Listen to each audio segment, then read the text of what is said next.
Meghan Markle's Spotify boss has broken his silence and explained why Archetypes and Meghan Hazard's deal with Spotify had to be cancelled. What did he say? Well, make sure you subscribe to this channel and stay tuned for more details in this Daily Nerd starting right now.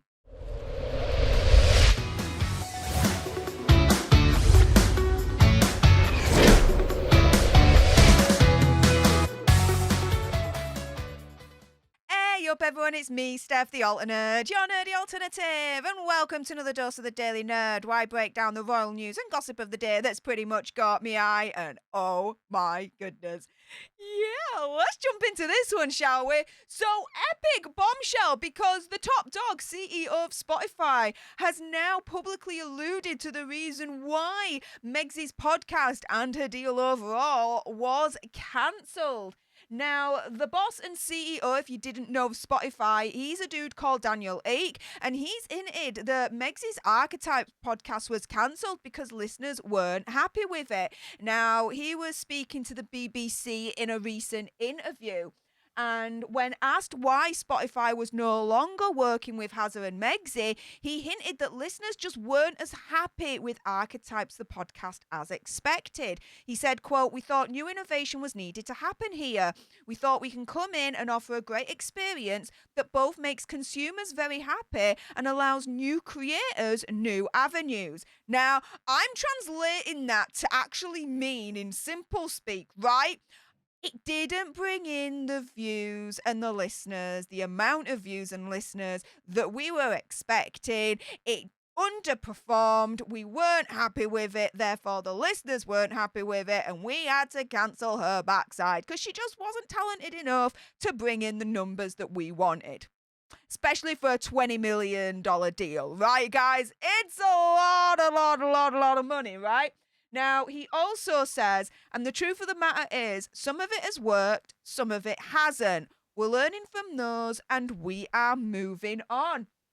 Now, when at the time Hazard and Meg's deal with Spotify were cancelled, there was an executive that had spoken out calling them grifters.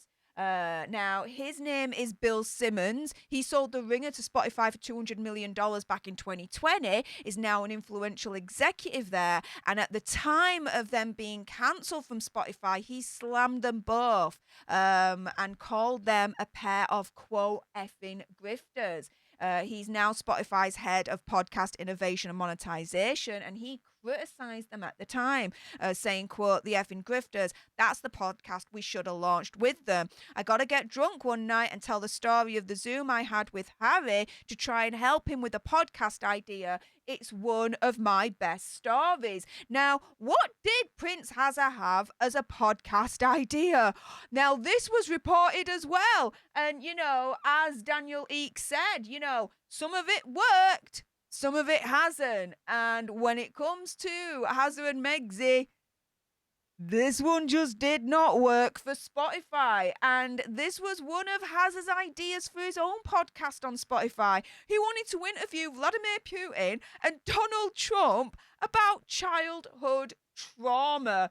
According to Bloomberg's soundbite newsletter penned by journalist Ashley Carman, when I could get my teeth back in, he came up with the concept of interviewing controversial guests, including Putin, Trump, and Mark Zuckerberg, about their early formative years and how those experiences resulted in the adults that they are today.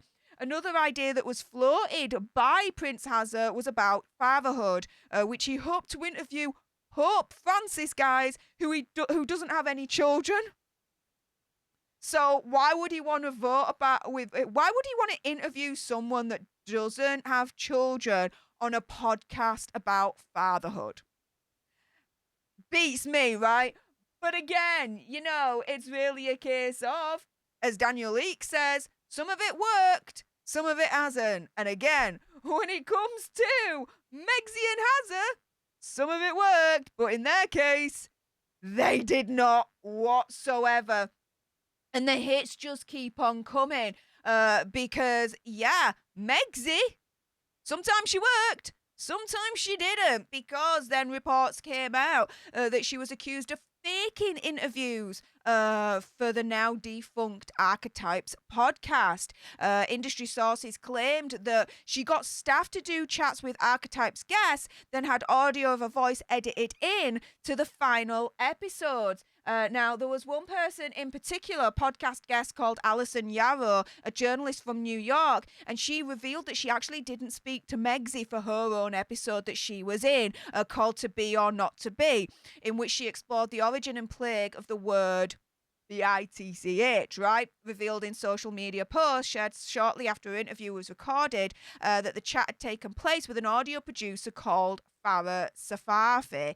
Sharing an image of herself in front of a sign for Gimlet, an audio production company, Alison then thanks Farah in the caption for being such an excellent interviewer. So again, we go back to Daniel Eakes' most recent comments about Megsy and Hazza, when he says the truth of the matter is some of it has worked and some of it hasn't.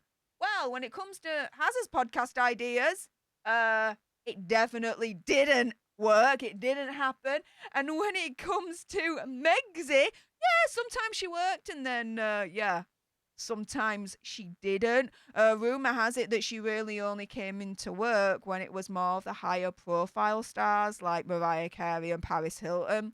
So, yeah, take that as you will.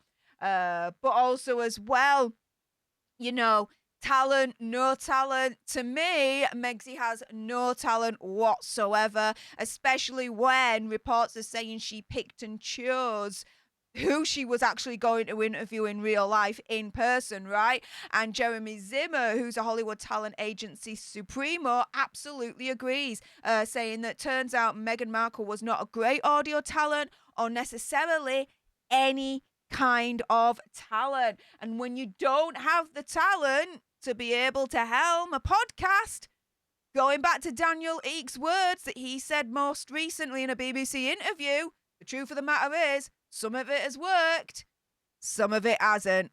And when it comes to Megsy, you just don't have the talent.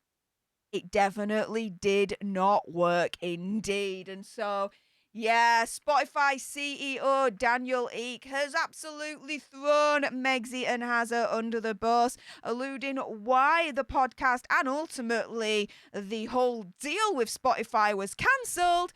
Well, it just didn't work, guys. It did not work. Listeners just were not happy with what the Sussexes produced, which, in other words, opinion, conspiracy theory, whatever, really means, in my opinion, conspiracy theory, whatever, that, they just weren't bringing in the views, the numbers that Spotify would deem as successful. So dropped them like a freaking lead balloon. With that being said, if you appreciated this video and you want more, and believe me, of course there's going to be more, then make sure you subscribe to join our alternate tribe. I'll be honest with you, help us get to 100k so we can get that silver play button right there. Like, share, comment down below your opinion, conspiracy theories and whatever's. Also as well, if you've got some very strong opinions about what Spotify CEO has recently said about our Megsy, and I bet you do, then make sure you send me a super thanks. It's just below this video right here. We can have a conversation about this because it does guarantee a response from me. And until the next time, you guys, laters.